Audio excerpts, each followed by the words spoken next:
Lektion 1. Die Liebe zum Lesen. Hey Anna, ich mag Bücher, seit ich sehr klein war. Hallo John, das ist wunderbar. Welche Bücher haben dir als Kind gefallen? Ich habe Märchen und Abenteuergeschichten geliebt. Sie haben meine Fantasie beflügelt. Märchen sind magisch. Hast du einen Favoriten? Ja, Peter Pan war mein Favorit. Ich fand die Idee toll, nach Neverland zu fliegen. Das ist ein Klassiker. Meine Mutter hat immer gesagt, dass Lesen ein Tor zu neuen Welten ist. Genau. Bücher können Sie auf unglaubliche Reisen mitnehmen, ohne das Haus zu verlassen. Hat deine Mutter dir vorgelesen, als du klein warst? Ja, jeden Abend vor dem Schlafengehen. Es war unsere besondere Zeit zusammen. Das klingt herrlich. Gemeinsames Lesen schafft so starke Bindungen. Das tut es wirklich. Ich denke, es hat mir geholfen, eine Liebe zu Geschichten zu entwickeln. Was ist jetzt? Liest du immer noch oft? Das tue ich. Ich mag Romane und Sachbücher. Beide bieten unterschiedliche Einblicke. Das ist großartig. Ich lese auch gerne Sachbücher. Es ist, als würde man durch Geschichten lernen. Unbedingt. Ich habe kürzlich eine Biografie gelesen, die so inspirierend war. Um wen ging es? Es ging um Marie Curie. Ihre Entschlossenheit war wirklich bemerkenswert. Sie war eine unglaubliche Wissenschaftlerin. Was hat dich an ihrer Geschichte am meisten inspiriert? Ihre Leidenschaft für Wissen und ihr Durchhaltevermögen trotz Herausforderungen. Das ist eine starke Botschaft. Es ermutigt uns, weiter voranzukommen. Genau. Ich glaube, jeder kann sich von den Geschichten inspirieren lassen, die er liest. Ich stimme zu. Was steht als nächstes auf deiner Leseliste? Ich denke darüber nach, in eine Fantasy-Serie einzutauchen. Ich brauche etwas Eskapismus. Lektion 2. Unterschiede akzeptieren. Hallo Anna, ich bin dankbar für die vielfältige Community, die wir hier haben. Hallo John, ich stimme voll und ganz zu. Es zeigt, dass wir Vielfalt und Inklusion schätzen. Genau. Jeder Mensch bringt einzigartige Perspektiven und Erfahrungen mit. Das macht Gespräche bereichernder. Hast du in letzter Zeit jemanden Interessantes getroffen? Ja, ich habe eine Frau aus Brasilien getroffen, die ihre Kultur und Traditionen teilte. Das klingt faszinierend. Was hat sie dir über ihre Kultur erzählt? Sie sprach über den Karneval und wie lebendig die Feierlichkeiten sind. Ich habe von Karneval gehört. Die Kostüme und die Musik müssen fantastisch sein. Das sind sie wirklich. Sie zeigte mir sogar einige traditionelle Tanzbewegungen. Wie lustig. Tanzen ist eine so schöne Art, Freude auszudrücken. Definitiv. Es hilft auch, Barrieren zwischen Menschen abzubauen. Sehr wahr. Ich liebe es, wie Kunst und Musik uns alle verbinden können. Apropos Verbindung, warst du an Community-Events beteiligt? Ja, ich habe letztes Wochenende an einem internationalen Potluck teilgenommen. Das klingt köstlich. Welches Geschirr haben die Leute mitgebracht? Jeder hat etwas aus seinem Heimatland mitgebracht. Ich habe Pasta gemacht. Lecker. Ich wette, es war ein Hit. Hast du irgendwelche neuen Gerichte probiert? Ja, jemand hat ein scharfes Curry aus Indien mitgebracht. Es war unglaublich. Ich liebe Curry. Es ist erstaunlich, wie Essen die kulturelle Identität widerspiegelt. Genau. Es erzählt eine Geschichte darüber, woher wir kommen. Und es ist eine großartige Möglichkeit, unsere Unterschiede zu feiern und gleichzeitig die Zusammengehörigkeit zu genießen. Lektion 3. Kulturelle Abenteuer. Hey Anna, ich habe darüber nachgedacht, bald eine Kulturreise zu planen. Das klingt unglaublich. Wo willst du hin? Ich erwäge, Japan zu besuchen. Die Kultur dort ist so reich und faszinierend. Ja, Japan hat eine einzigartige Mischung aus Tradition und Moderne. Was interessiert dich am meisten? Ich freue mich sehr darauf, die Festivals zu erleben und authentisches Sushi zu probieren. Oh, ich kann es kaum erwarten, von deinen Sushi-Abenteuern zu hören. Hast du vor, auch Tempel zu besuchen? Unbedingt. Die Architektur der Tempel ist atemberaubend. Ich möchte etwas über ihre Geschichte erfahren.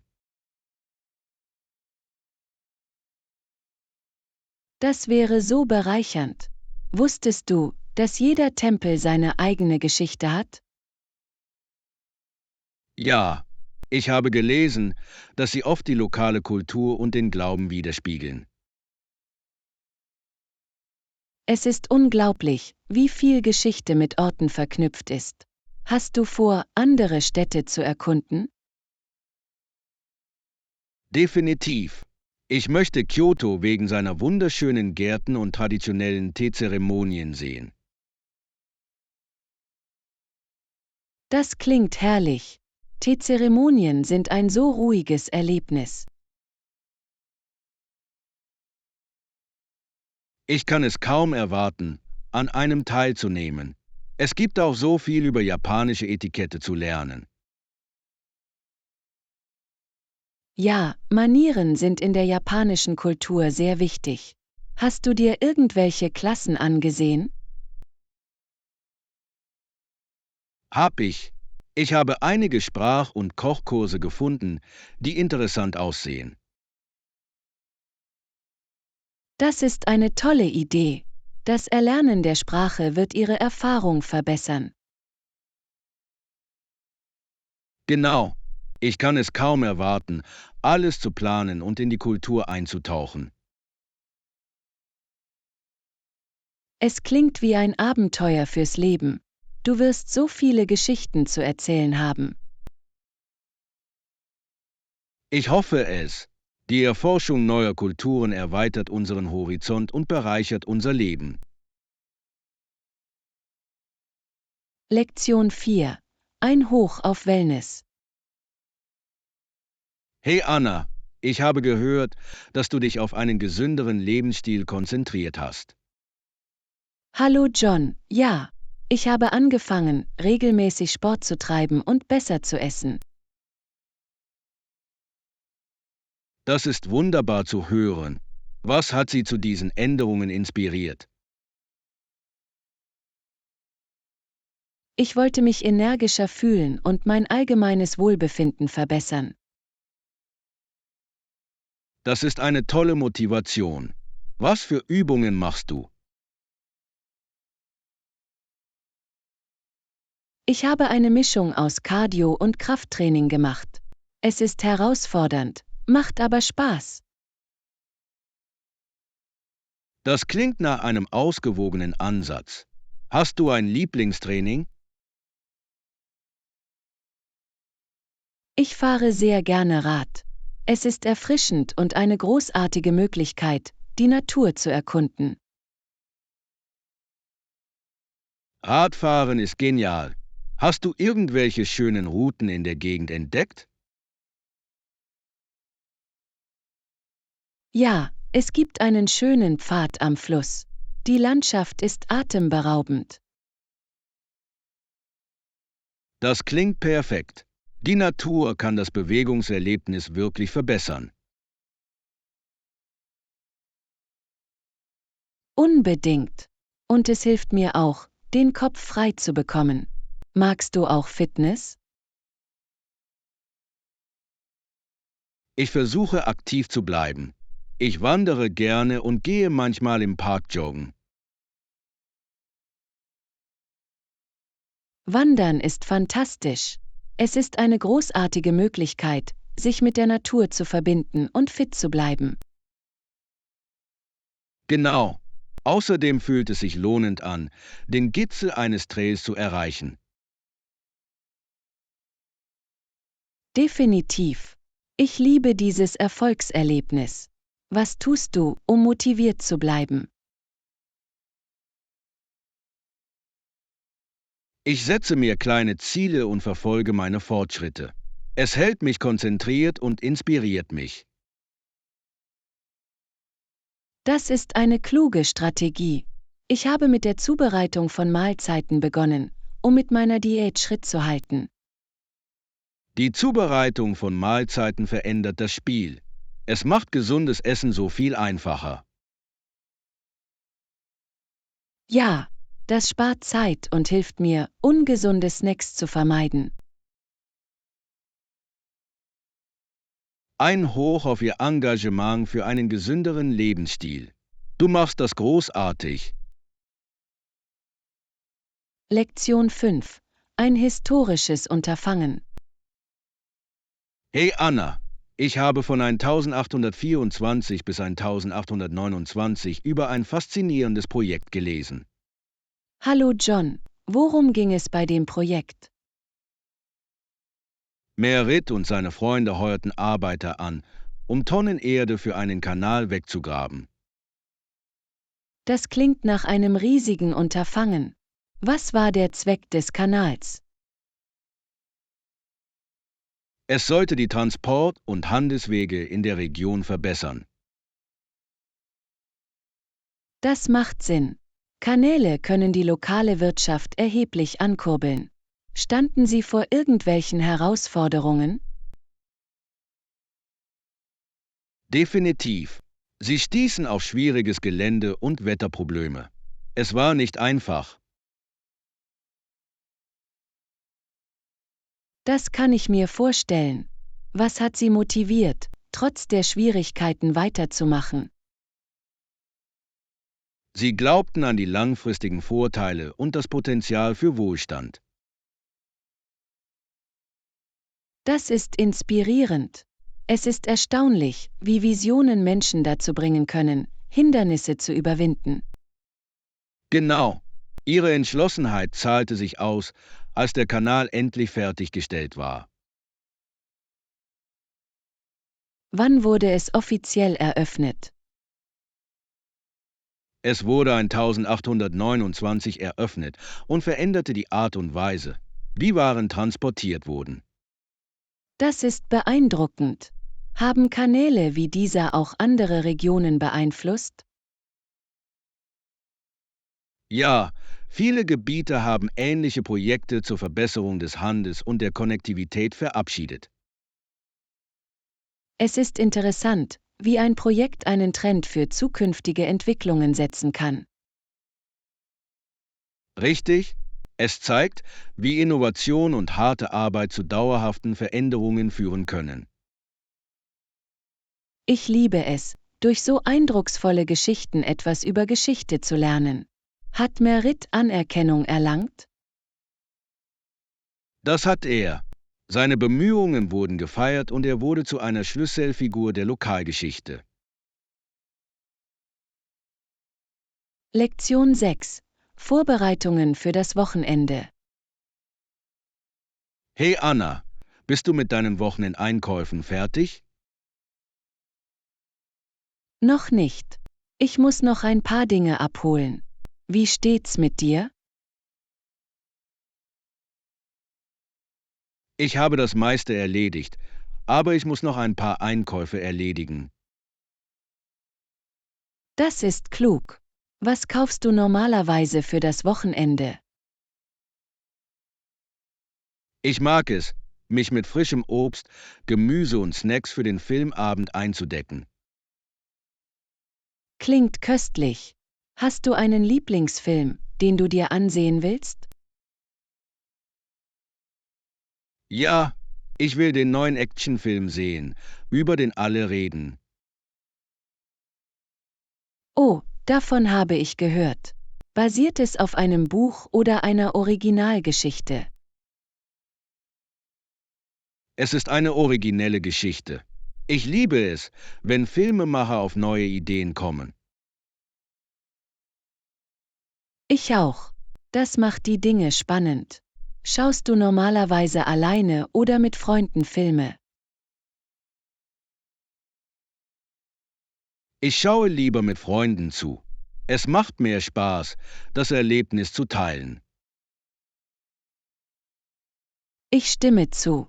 Welche Snacks bereitest du normalerweise für Filmabende zu? Ich liebe es, Popcorn zuzubereiten und manchmal Kekse für einen süßen Leckerbissen zu backen. Lecker. Hausgemachte Kekse sind die besten. Welche Art backst du?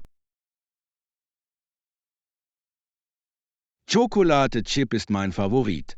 Es ist ein Klassiker. Was ist mit dir?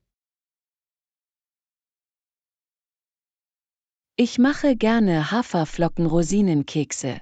Sie sind zäh und beruhigend. Das klingt herrlich. Ich sollte irgendwann versuchen, die zu machen. Das solltest du auf jeden Fall. Sie sind einfach herzustellen und immer ein Hit. Ich werde es zu meinen Wochenendplänen hinzufügen. Hast du noch andere Pläne für dieses Wochenende? Vielleicht mache ich eine Wanderung, wenn das Wetter schön ist. Ich liebe es, draußen zu sein. Das klingt erfrischend. Die Natur ist eine großartige Möglichkeit, sich zu entspannen und neue Energie zu tanken. Lektion 7. Auswahl beim Frühstück. Hey Anna, ich habe angefangen, morgens ein leichtes Frühstück zu essen. Hallo John, das klingt gesund. Was isst du normalerweise?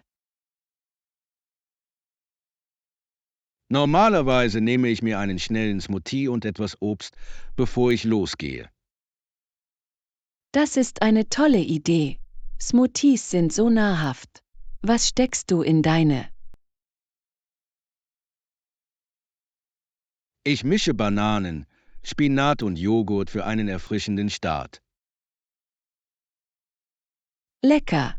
Ich liebe es auch, Beeren hinzuzufügen. Sie sind vollgepackt mit Antioxidantien. Definitiv. Hast du eine Frühstücksroutine? Ich mache gerne Auvergne-Oats. Sie sind sättigend und einfach zuzubereiten. Auvergne-Oats klingen praktisch. Welche Zutaten verwendest du? Ich mische Haferflocken mit Mandelmilch und Chiasamen und garniere es morgens mit Früchten. Das klingt köstlich. Experimentierst du mit verschiedenen Toppings? Ja, manchmal füge ich Nüsse oder einen Spritzer Honig für zusätzlichen Geschmack hinzu. Ich liebe das. Es ist erstaunlich, wie gesund und lecker Frühstück sein kann. Genau. Es gibt einen positiven Ton für den Tag an. Frühstückst du zu Hause? An den meisten Tagen, ja. Aber an geschäftigen Vormittagen esse ich es unterwegs. Ich verstehe. Ein schnelles Frühstück ist besser, als es ganz auszulassen. Ganz gewiss. Was machst du, wenn du mehr Zeit hast, um das Frühstück zu genießen? Ich mache gerne Avocado-Toast mit pochierten Eiern. Es ist so befriedigend. Das klingt wunderbar. Das sollte ich als Wochenendleckerbissen probieren. Das solltest du auf jeden Fall. Es ist eine großartige Möglichkeit, einen erholsamen Tag zu beginnen. Ich freue mich darauf, neue Frühstücksideen auszuprobieren. Es macht Spaß, Dinge durcheinander zu bringen. Lektion 8. Projektfinanzierung. Hallo Anna, hast du von der Finanzierung unseres Projekts gehört? Hallo John, ja, ich habe gehört, dass Sie $100.000 dafür bewilligt haben. Das ist fantastisch.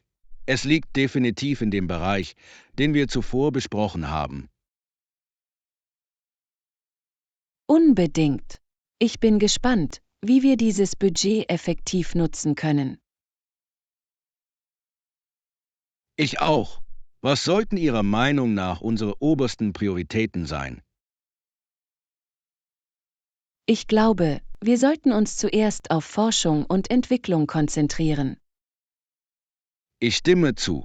Investitionen in Forschung und Entwicklung bilden eine solide Grundlage für das Projekt. Genau. Wir müssen später auch etwas Geld für das Marketing bereitstellen. Guter Punkt.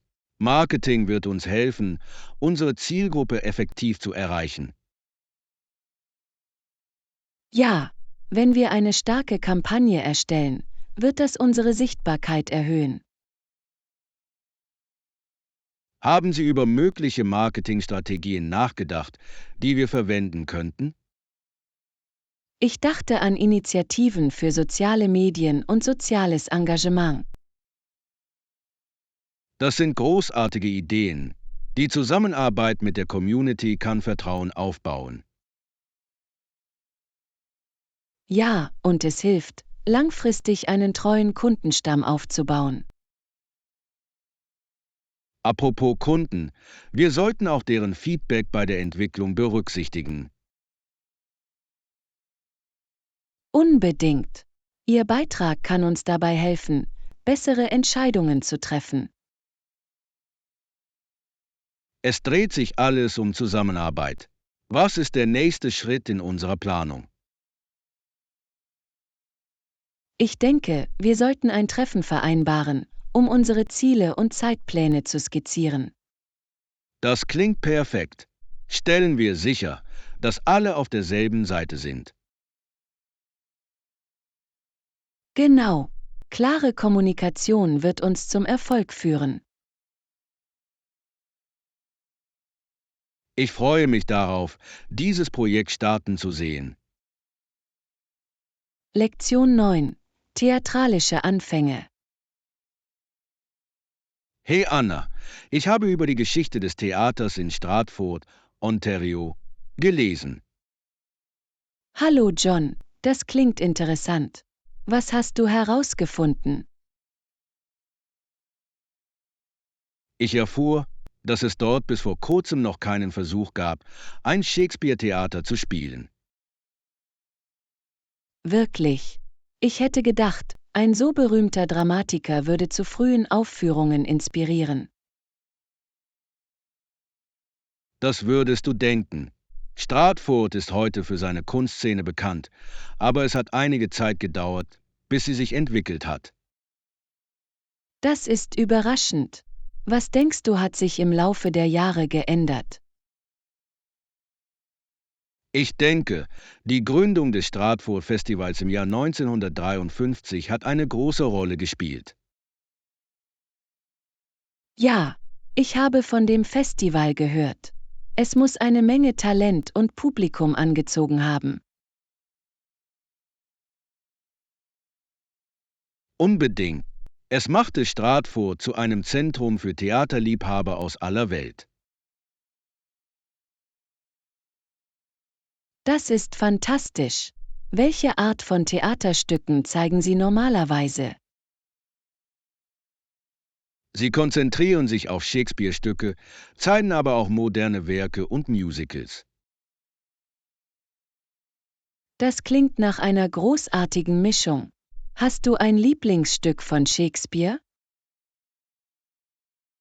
Ich mag Romeo und Julia wirklich. Die Themen Liebe und Schicksal sind zeitlos. Das ist ein Klassiker. Ich liebe die Sprache und die Tiefe der Charaktere. Ja, es ist erstaunlich, wie Shakespeares Schreiben heute noch Anklang findet. Haben Sie jemals eine Live-Aufführung eines seiner Stücke gesehen? Hab ich. Ich habe einen Sommernachtstraum auf dem Festival gesehen. Es war magisch. Das kann ich mir nur vorstellen. Die Atmosphäre muss unglaublich gewesen sein. Das war es wirklich. Die Schauspieler haben die Charaktere auf so faszinierende Weise zum Leben erweckt. Das würde ich gerne eines Tages erleben. Live-Theater hat eine einzigartige Energie. Du solltest auf jeden Fall gehen. Es ist eine wunderbare Art, die Kunst des Geschichtenerzählens zu schätzen. Lektion 10. Kreatives Marketing. Hallo Anna, hast du noch andere Marketingvorschläge, die wir untersuchen könnten? Hallo John, ich dachte, wir könnten Partnerschaften mit anderen lokalen Unternehmen in Betracht ziehen. Das ist eine tolle Idee. Zusammenarbeit kann unsere Sichtbarkeit und Reichweite erhöhen. Genau.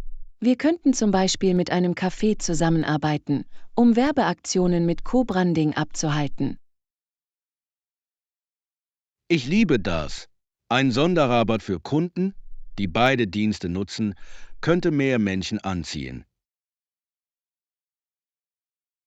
Ja, wir könnten sogar zusammen Veranstaltungen veranstalten, wie eine Buchlesung oder eine Kunstausstellung.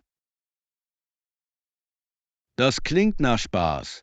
Es würde ein einzigartiges Erlebnis für unsere Kunden schaffen. Definitiv. Außerdem können wir so den Kundenstamm des jeweils anderen nutzen. Haben Sie über bestimmte Unternehmen nachgedacht, an die wir uns wenden könnten? Ich dachte an die örtliche Buchhandlung und einige Kunstgalerien in der Nähe. Die wären perfekt. Ihr Publikum passt gut zu unserem Zielmarkt. Genau. Wir könnten auch Kooperationen in sozialen Medien in Betracht ziehen, um unsere Online-Präsenz zu erhöhen. Toller Punkt. Gemeinsame Werbegeschenke oder Wettbewerbe könnten unsere Follower wirklich ansprechen. Ja, es ist eine unterhaltsame Art, für Aufsehen zu sorgen und neue Kunden zu gewinnen. Was ist mit Influencer-Partnerschaften? Sie können helfen, das Wort schnell zu verbreiten. Das ist eine fantastische Idee. Die Zusammenarbeit mit lokalen Influencern kann unsere Glaubwürdigkeit erhöhen. Unbedingt. Ihre Empfehlungen können zu mehr Vertrauen und Interesse führen. Haben Sie lokale Influencer gesehen, die mit unseren Markenwerten übereinstimmen? Hab ich. Es gibt einen Lifestyle-Blogger, der sich auf die Unterstützung lokaler Unternehmen konzentriert. Perfekt. Wir sollten uns an Sie wenden und eine Zusammenarbeit vorschlagen. Ich werde diese Woche eine E-Mail verfassen. Ich bin gespannt, wohin diese Partnerschaften führen könnten. Lektion 11. Den Erfolg organisieren. Hallo Anna, ich suche nach Arrangementtechniken für unsere bevorstehende Veranstaltung. Hallo John, das klingt toll. Hast du irgendwelche Ideen im Kopf? Ich dachte darüber nach, eine kreisförmige Sitzanordnung für eine bessere Interaktion zu verwenden. Das ist eine kluge Wahl. Es fördert das Engagement und erleichtert die Kommunikation. Genau. Sollte ich spezielle Anordnungstechniken für die Präsentation in Betracht ziehen? Ja, ein U-förmiges Setup könnte auch gut funktionieren, insbesondere für Diskussionen. Guter Punkt. Dadurch können sich alle gegenseitig und den Sprecher gleichzeitig sehen. Richtig. Ich schlage auch vor, etwas Platz für Bewegung zu lassen. Dadurch fühlt sich die Umgebung offen an.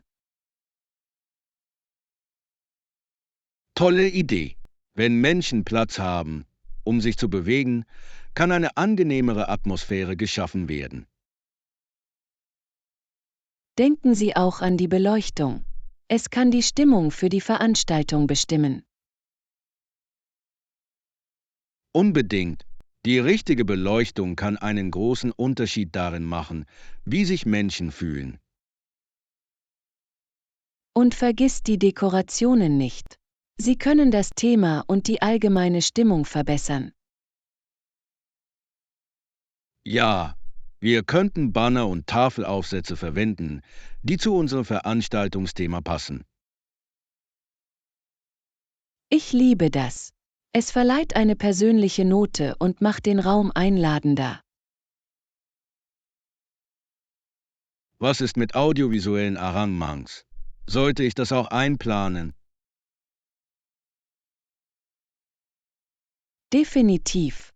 Stellen Sie sicher, dass jeder die Präsentationen klar sehen und hören kann. Ich werde vor der Veranstaltung die Ausrüstung überprüfen und sicherstellen, dass sie richtig eingerichtet ist. Das ist eine gute Idee. Ein Soundcheck hilft, technische Probleme zu vermeiden. Ich fühle mich jetzt sicherer, was die Arrangements angeht. Danke für deine Eingabe. Lektion 12. Fairer Wettbewerb. Hey Anna, ich habe kürzlich über ein Schulrennen gelesen und das Team hat sich sehr schlecht geschlagen und wurde letzter. Hallo John, das ist schade. Was ist während des Rennens passiert? Offenbar fühlten sich einige Mitglieder unwohl, was sich auf ihre Leistung auswirkte. Das ist hart. Es wäre nicht fair zu sagen, oh, er ist einfach ein schlechter Läufer. Genau, man muss die Umstände und ihren Einsatz im Rennen berücksichtigen.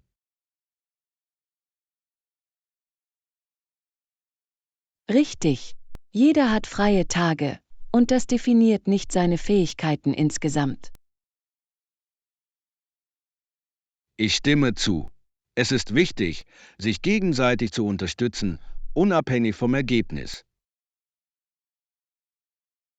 Unbedingt. Ermutigung kann Sie motivieren, es beim nächsten Mal besser zu machen. Denkst du, sie sollten sich darauf konzentrieren, mehr zu trainieren oder den Teamgeist zu stärken? Eine Balance aus beidem wäre ideal. Training ist wichtig, aber Teamwork steigert die Moral. Das ist wahr. Teambuilding-Aktivitäten könnten dazu beitragen, ihre Bindung und ihr Selbstvertrauen zu stärken. Ja, unterhaltsame Aktivitäten können das Üben angenehmer und weniger stressig machen. Haben Sie effektive Teambuilding-Übungen gesehen? Hab ich. Spiele wie Staffelläufe oder Trustfalls können sich hervorragend zur Verbesserung der Teamarbeit eignen. Die klingen lustig. Es ist eine gute Möglichkeit, Vertrauen und Kommunikationsfähigkeiten zu entwickeln. Genau. Außerdem lernen sie so, dass sie lernen, sich bei Wettkämpfen aufeinander zu verlassen. Ich hoffe, Sie bekommen bald eine weitere Chance, an Wettkämpfen teilzunehmen. Sie können Ihr wahres Potenzial zeigen. Ich auch. Es geht um Ausdauer und darum, aus vergangenen Erfahrungen zu lernen. Definitiv. Jedes Rennen ist eine Gelegenheit, sowohl individuell als auch als Team zu wachsen. Lektion 13. Heilinnovationen. Hey Anna, ich habe über Dr. Shaw und seine Beiträge nach dem Krieg gelesen. Hallo John, was hat er getan, das so bedeutsam war? Er eröffnete seine eigene Klinik und konzentrierte sich darauf, Komplikationen und Misserfolge bei medizinischen Eingriffen zu reduzieren. Das ist beeindruckend. Wie hat er es geschafft, eine geringere Komplikationsrate zu erreichen? Er führte innovative Techniken ein und legte großen Wert auf die Aufklärung der Patienten vor den Eingriffen. Das macht Sinn. Wenn Patienten ihre Behandlung verstehen, ist es wahrscheinlicher, dass sie kooperieren. Genau. Er führte auch einen gründlichen Folgeprozess ein, um die Genesung zu überwachen.